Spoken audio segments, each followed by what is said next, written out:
Before we begin, I want you to do something. Look around, listen, feel the room you're in, feel the silence between the sounds, because once this story starts, things might feel different. You might hear something that wasn't there before, a whisper, a breeze, a cry that doesn't belong to anyone you know. This isn't just a legend. It's not some old ghost tale whispered around campfires. This is a wound passed down through generations, a sorrow carried in blood, in water, and in bone. It lives in lullabies and warnings, in every child told not to wander too far from home. What you're about to hear is more than a story. It's a shadow, and once you invite it in, you may never hear the night the same way again. This is the story of La Llorona, the weeping woman of Mexico, they say. If you hear her crying, it's already too late. Her voice doesn't come from her throat. It comes from somewhere older, deeper. It rides the wind. It slips through windows. It finds you when you least expect it. Her name isn't spoken casually. It's whispered, in kitchens, around fires, by candlelight. La Llorona, the weeping woman. She isn't just part of Mexican folklore, she's part of Mexico itself. A ghost stitched into the land like a scar. The legend begins with a woman. Some say her name was Maria. She lived in a small village near the water, where stories float like pollen. She was beautiful. So beautiful, they say, men would forget their wives, their prayers, even their own names, just to catch her eye. But her beauty led her into the arms of power. A Spanish nobleman, a wealthy landowner. Their affair was short-lived, but it left her with 2 sons. For a time, she believed she had found happiness. She believed she was loved, until he left for a richer woman, a whiter woman. He took everything, except the children.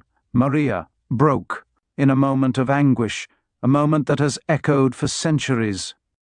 She took her children to the river and drowned them. When the water went still, when their cries disappeared beneath the current, she realized what she had done.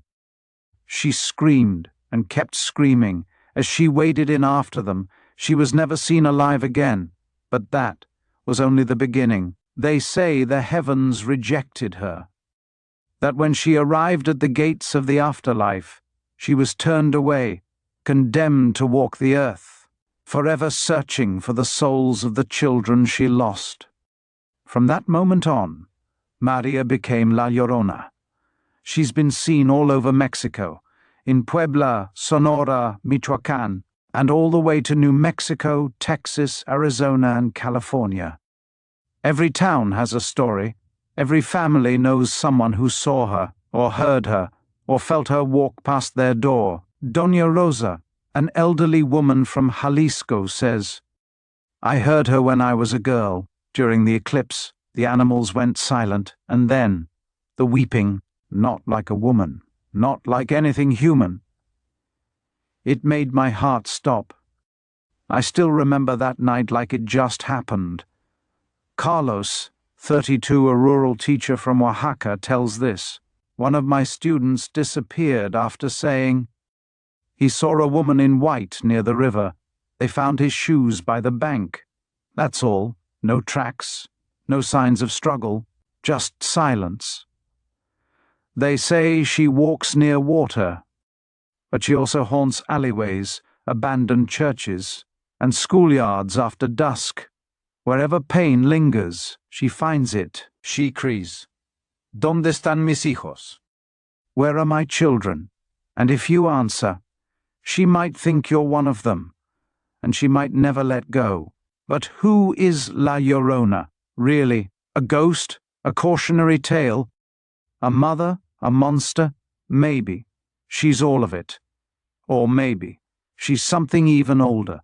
Before the Spanish came, before Maria ever lived, the Aztecs spoke of Cihuacotl, the serpent woman, a goddess of motherhood and of war. a protector, a prophet.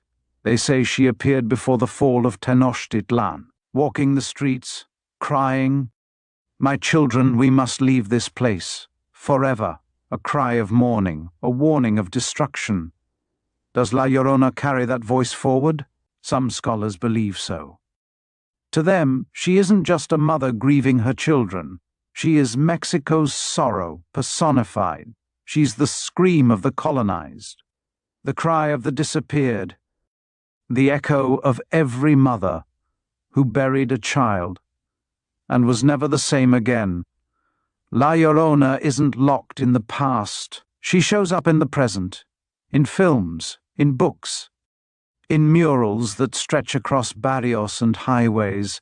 She's been portrayed by actors, sketched by children, sung by voices too old to remember their own names. Her power is generational.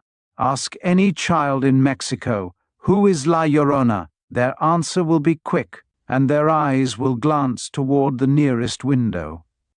Even if they don't believe, they respect her, because she represents something we all feel: loss, regret, rage, shame.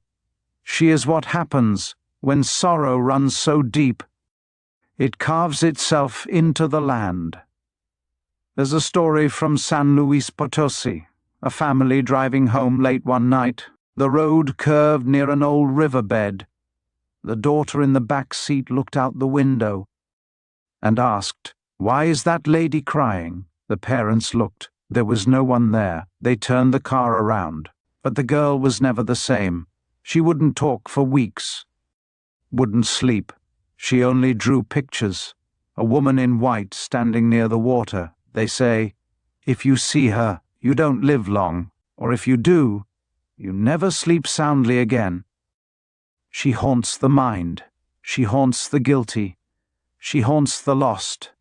And she haunts the quiet moments, when you're alone, when you hear water moving in the dark, when the wind stops and the night feels too still. That's when you'll hear it, a soft, distant weeping, crying for children long gone. If you hear it, that distant weeping drifting through the trees like a sorrowful whisper, stop. Don't look toward the sound. Don't call out. Don't try to be brave. And whatever you do, don't follow it. Because that cry isn't human. It's ancient. It's cursed. It's eternal. La Llorona still walks between the worlds, her grief turning to rage, her sorrow feeding on the souls of the curious and the foolish. And tonight, she isn't just weeping for her children, she's weeping for you. And if you're not careful, your name will be the one she sobs into the dark forever.